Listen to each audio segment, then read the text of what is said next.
Chapter 14 of The Kingdom of Wishes. 9 more chapters to go.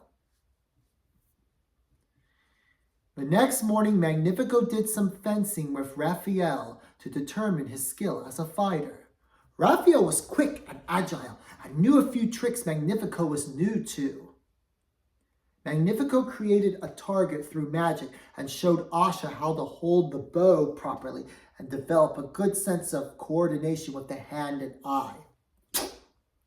She did not hit the center of a target, of course, but she did make the second and third ring. Magnifico was a patient teacher and said she did admirably for a beginner. They traveled about 2 miles when they came upon a family lying at the base of a tree. The father was a middle-aged man with white hair and a pale face. He lay in a bed of leaves with his wife and daughter attending him. The woman threw herself face down before the king. "My lord, have mercy, for we are homeless and my husband lies at death's door." "How did you come to be this way?" said the king. "My stepson took possession of our house and put us out on the high road. It is an old feud. I was his father's mistress before I became his wife. He gave his first wife a certificate of divorce and sent her and his son away. For 15 years there was no word of them, but yesterday the son returned with a group of vagabonds and threw us out of our home. They saw my husband dying and showed no mercy. I believe his mother is dead and he did this to avenge her." Magnifico looked at the green light emanating from the top of his staff and realized they had come to yet another fulfilled wish. "What your stepson did is understandable but not excusable. Have no fear, for I will see that your property is restored." "He's vicious, your majesty." "We are not afraid. Show us the way." The daughter stayed with her father while the mother led the king out of the forest to a large 2-story house with arched windows, barrel tile, and a well-kept garden and pond. Clearly they were well-to-do, and their home was a great loss. "How many men does he have?" asked Magnifico.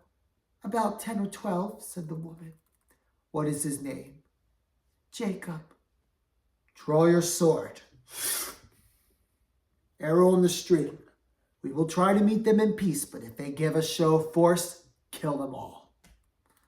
Asha began to shake. Magnifico and Raphael were experienced in these matters, but this was the first time she had ever put her life in danger.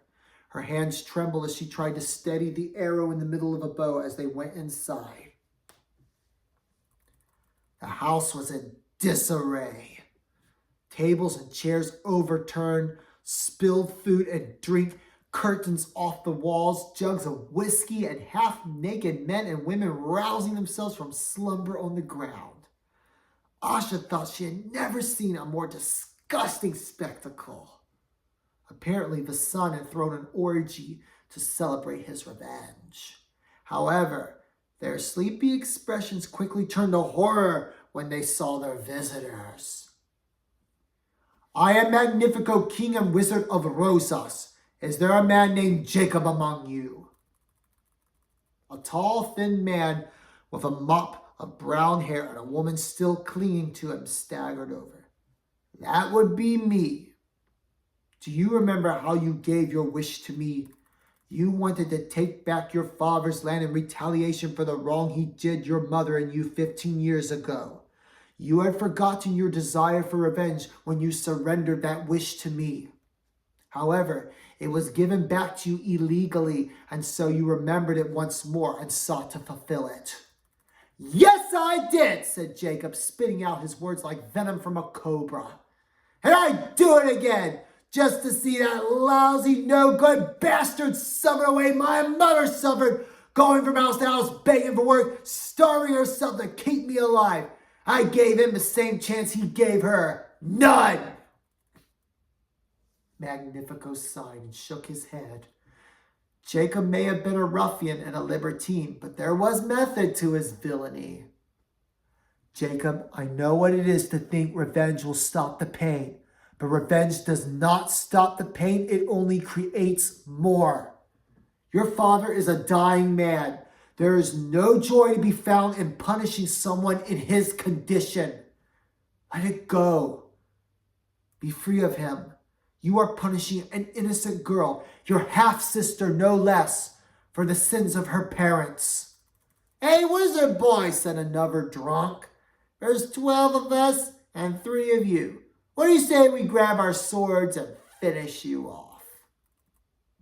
Magnifico pointed his staff at the man, shooting a ray of white light, powerful enough to render him unconscious, but not to kill him. The others jumped and screamed at the side. All right, said Jacob. We'll leave tomorrow. You'll leave now, said the king, and you'll only take what you brought with you. And if I ever hear of another outrage perpetuated against your family, my soldiers and I will hunt you down and put you to the sword. The vagabonds and prostitutes slowly got up and staggered out of the house, with Asha and Raphael pointing their weapons at them from behind. Magnifico turned to the woman and smiled. Go and fetch your family. The house is yours again. The woman knelt before the king and kissed his hand. Today I have found favor in my Lord's eyes.